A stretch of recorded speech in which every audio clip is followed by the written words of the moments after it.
कई माताओं के मन में संशय होता है कि हम 1 महीने का व्रत धारण करते हैं और उस बीच में रजस्वला धर्म आ जाता है। वो रजस्वला धर्म आता है तो हमारे महीने भर का नियम का क्या होता है? इस प्रसंग को थोड़ा ध्यान से सुनना। बार बार ये प्रसंग नहीं मिलेगा और पहले भी कथाओं में ये प्रसंग नहीं आया। एक साहूकार की बहू ने कहा, ससुर जी मेरे मन के संशय को मिटा दो, मैं कार्तिक का स्नान करना चाहती हूँ और उस कार्तिक के स्नान में सबसे बड़ी अगर विघ्नता आती है तो मेरे 7 दिन 5 दिन जो रजो धर्म के जाएंगे, वो रजो धर्म में मेरा नियम टूट जाएगा। उस नियम को पूरा कैसे किया जाए?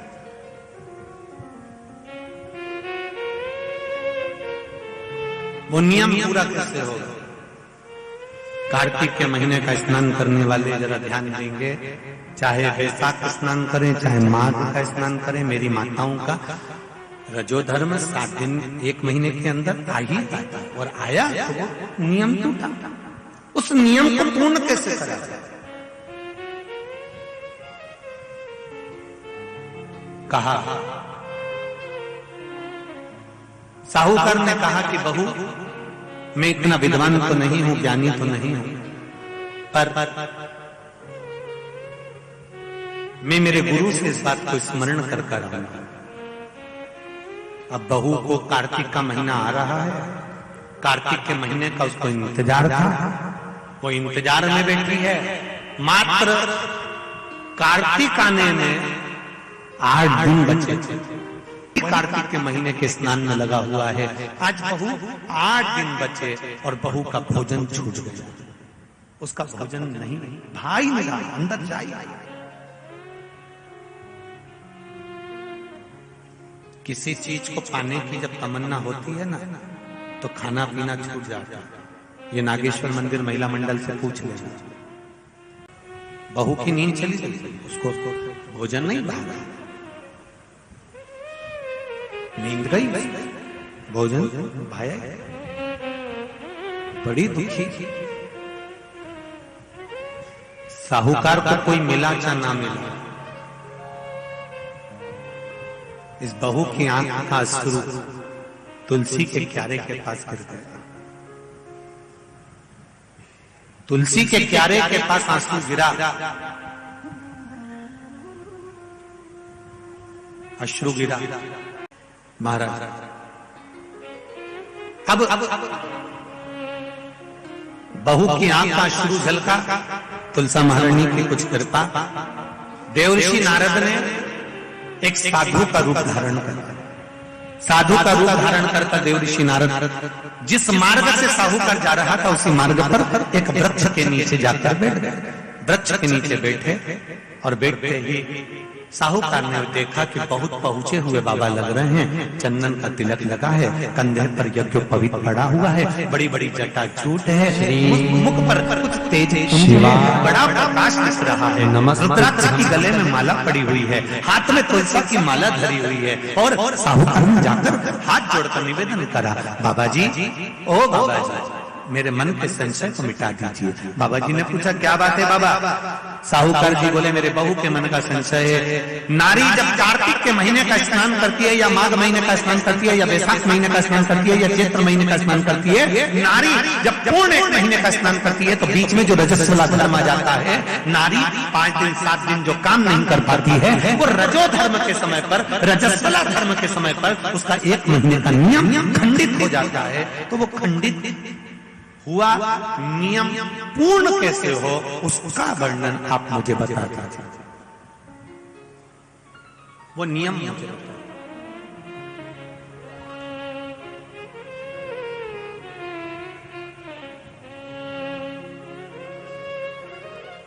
संत के रूप में बैठे हुए देवर्षि नारद श्रीमन नारायण, श्रीमन श्रीमन नारायण 7 बार देवर्षि नारद ने नारायण नारायण नारायण नारायण कहा। कहने पर देवर्षि नारद ने बोला, सुनो साहूकार जी, सुबह के समय पर जब आपकी बहू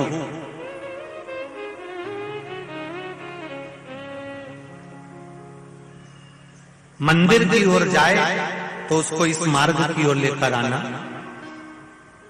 मैं आपको ज्ञान उपदेश दूंगा और वो ज्ञान उपदेश आप बहू को श्रेष्ठ दे पाए ना दे पाए, वो बहू सम्मुख में बैठकर सुनेगी तो उसको प्राप्त होगा। ये देखो वही कथा आ गई। आप खाओगे आपका पेट भराएगा, आप सुनोगे आपका कल्याण होगा।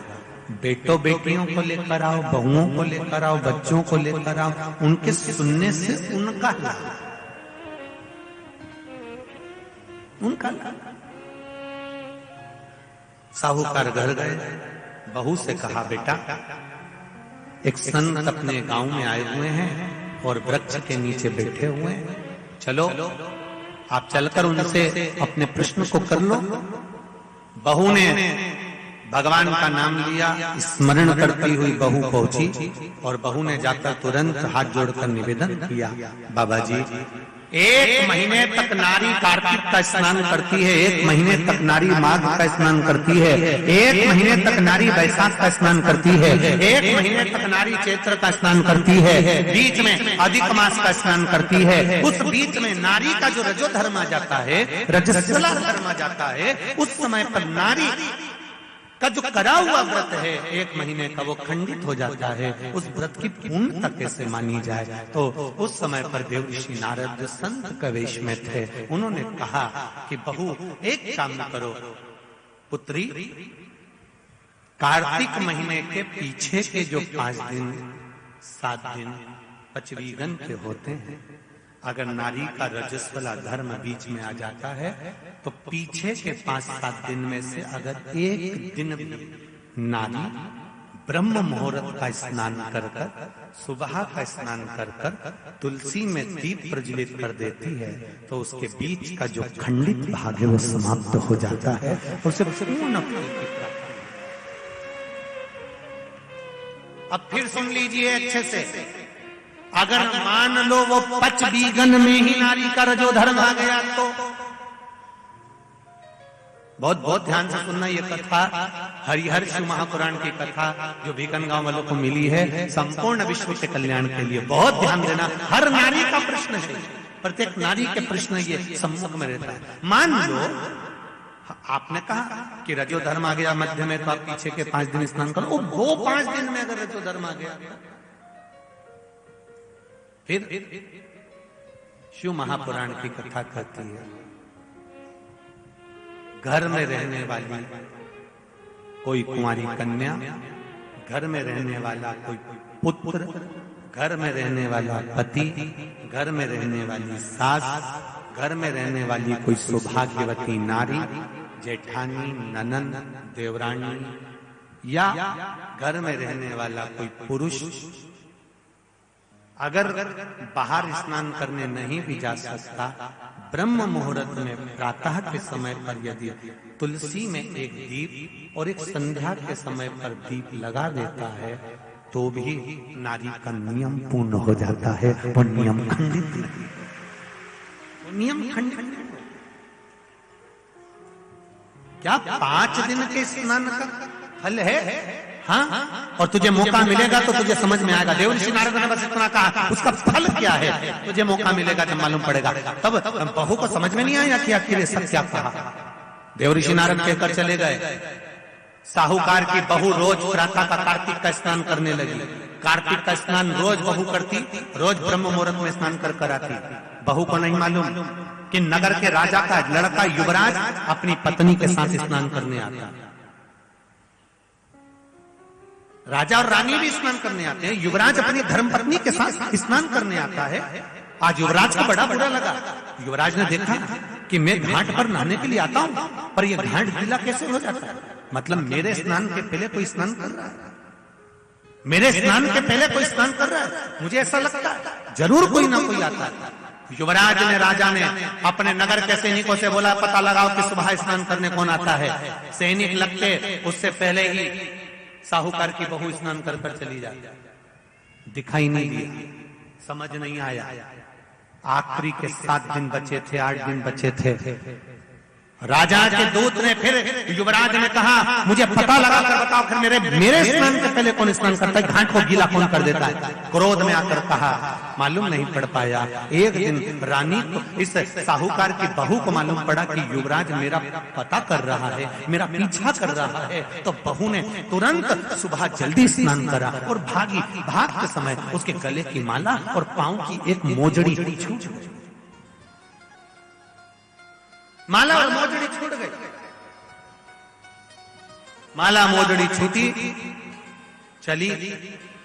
राजा को वो माला मोजड़ी मिल गई। उसने मन में विचार करा मोजड़ी इतनी सुंदर, माला इतनी सुंदर, तो जो इसको पहनती होगी वो कितनी सुंदर होगी। राजा ने अपने दूतों से कहा जाओ, जिसकी ये मोजड़ी और माला है इतनी सुंदर है तो वह नारी कितनी सुंदर होगी, उसको 5 रात्रि मेरे पास में लेकर आ। उसको मैं 5 रात्रि अपने यहां रखूंगा। शब्द सुना, खबर पूरे गांव में लग गई। साहूकार की बहू के कानों में भी शब्द पहुंच गया। कार्तिक का महीना चल रहा था तो बहू ने भी कह दिया मैं राजा के यहां पर 5 रात्रि रहने को तैयार हूं, पर शर्त मेरी एक है, ब्रह्म मुहूर्त का स्नान करते हुए अगर राजा मेरे को मुख देख लेगा तो मैं उसके यहां रह लूंगी। सुबह का कार्तिक का स्नान कर कर जब मैं निकल रही हूं और राजा का पुत्र मुझे देख ले तो मैं रहने को तैयार हूं, नहीं तो मैं नहीं रह सकती। राजा ने भी एक पक्षी, जो पाला हुआ पक्षी था, उस पक्षी को पेड़ पर बिठा दिया और कहा जैसे ही रानी स्नान करने आए उसी समय पर तू बोल देना, मैं दौड़ कर आ जाऊंगा और इस रानी, इस साहूकारनी का दर्शन कर लूंगा। जब साहूकारनी सुबह के समय पर स्नान करने चली तो देहली पर द्वार को छोड़ते समय प्रणाम करते हुए कहती है हमारे भारत की सभ्यता, भारत की भूमि की संस्कृति, पहले की माताएं जब मायके से ससुराल जाती थी या ससुराल से मायके आती थी तो जिस तांगे में, जिस गाड़ी में, जिस बस में, जिस टैक्सी में भी बैठती थी उसके भी पांव पड़ती थी, उसको भी प्रणाम करती थी। बोलो दीजिए सही है कि गलत है? ये भारत की सभ्यता है, ये भारत का संस्कार है, ये भारत की भूमि की मर्यादा है।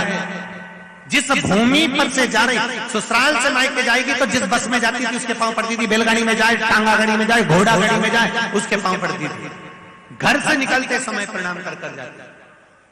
उसने अपने द्वार को प्रणाम किया और द्वार प्रणाम कर कर जा रही है और कहती हुई जा रही है हे तुलसा महारानी, हे गंगा मैया, हे दामोदर भगवान, ऐसी कृपा करना मैं स्नान कर कर जाऊं तो राजा के लड़का नींद में भरचक सो जाए, ऐसी कृपा कर देना।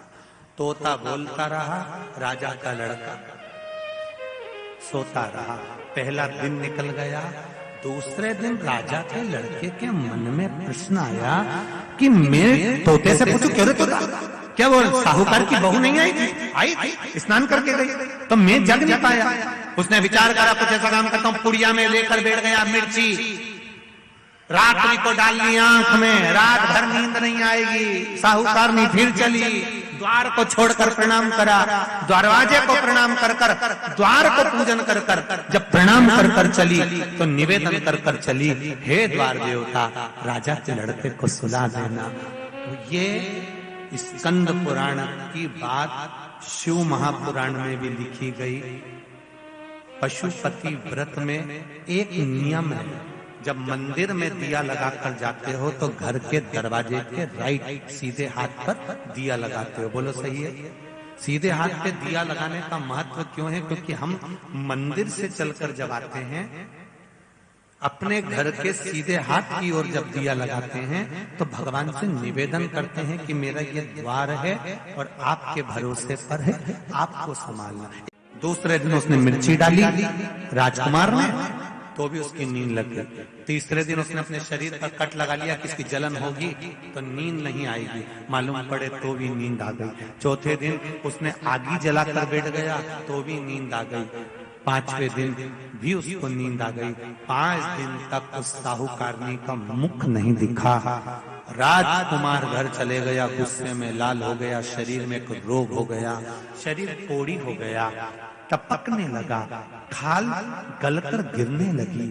राजा को चिंता लग गई, मेरा इकलौता लड़का और उसकी शरीर की काया बिगड़ गई, उसकी काया समाप्त हो। साहूकार की बहू को नहीं मालूम, साहूकार की बहू तो अपनी भक्ति में, अपने स्मरण में, अपने आनंद में लगी हुई थी, उसको मतलब नहीं, वो तो अपनी अलमस्तता में, अपनी मस्ती में लगी, अपने भजन में 5 दिन जो मिले हैं भगवान की भक्ति के उसमें डूबी हुई है, उसे कोई मतलब। तुलसा जी का आराधना करे, तुलसी जी का पूजन करे, तुलसी जी का स्मरण करे। श्री शिवाय नमस्तुभ्यं। हर हर महादेव। जय शिव शंकर शंभु। सभी माताओं और बहनों से अनुरोध है कि चैनल को ज़्यादा से ज़्यादा शेयर और सब्सक्राइब करें।